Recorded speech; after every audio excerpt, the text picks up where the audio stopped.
Enti no de oba no no na bre pɛ ye na mum eti na mini apani aware no ne ya ne hu ne say religious ceremony. It is not. Marriage is purely legal relationship. Asofo no ma church members ne ntiase say a move from wedding no free legal contract. Yes, marriage is a contract now. Yes. And free the normal morality and spiritual issues. Yes,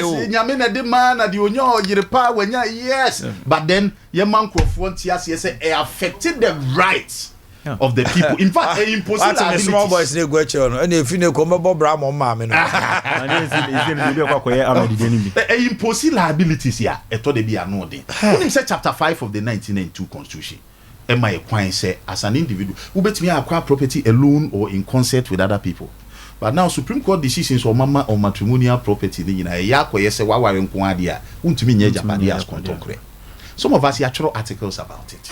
We've written say a breach of the 1992 Constitution. All right, lawyer, wonderful.